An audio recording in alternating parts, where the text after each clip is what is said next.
Hi, I'm Nell Duke, a professor at the University of Michigan in Literacy, Language, and Culture, and in the combined program in Education and Psychology. I'm going to be talking about curiosity. Young children are naturally curious. Infants explore their world in a variety of ways, including through their mouth. Toddlers explore their world by crawling around and seeing what the world has to offer. Preschoolers inundate us with the why questions, why? As children enter school age, part of our responsibility as adults who work with them is to continue to engender their curiosity and to build on that curiosity in school. Books are a wonderful way to build on children's curiosity. Sometimes there's an event in children's lives that sparks their curiosity. For example, if a child got a new puppy, there will be lots of questions about that. Why does the puppy lick my face? Why does the puppy scratch himself so often? Why is the puppy running around in circles, and so on? A book like this, Why Do Puppies Do That? Real Things Kids Love to Know by Seymour Simon would be a great tool for answering these and many other questions that young children may have about the puppy in their lives. Sometimes it's our curriculum that fosters young children's curiosity. For example, in a project-based learning context, we might be studying the origins of food. Perhaps students are preparing to do a series of presentations for younger students about the origins of different foods, or maybe children are gathering information about food production and food origins in order to try to address a need in terms of food insecurity in their community. So in the course of this project-based learning, students develop more and more curiosity about food and its sources and origins.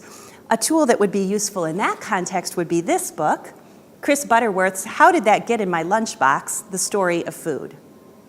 Sometimes it's not an event in children's lives or a particular curriculum event that sparks kids' curiosity, but the book itself. So if you think about this book, What's Eating You? Parasites, the Inside Story by Nicola Davies. At first glance, kids might not be that interested. They might not even know what parasites are.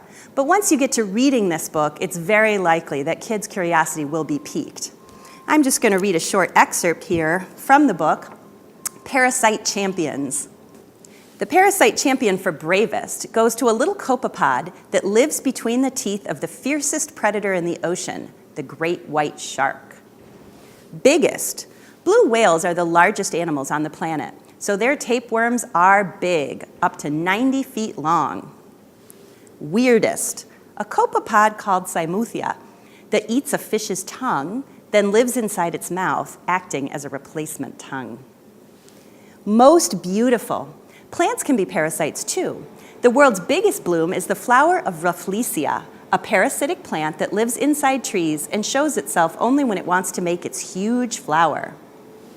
And finally, most gruesome. A small parasitic fly that lays its eggs on the necks of leafcutter ants. The maggots hatch and eat away at the neck until the ant's head drops off. You can imagine how curious young children are, or any children of any age, when we read that book aloud. So curiosity is important, and it's something that we want to stimulate throughout children's development from infancy, toddler, preschool, and throughout the school age years. Happy World Read Aloud Day.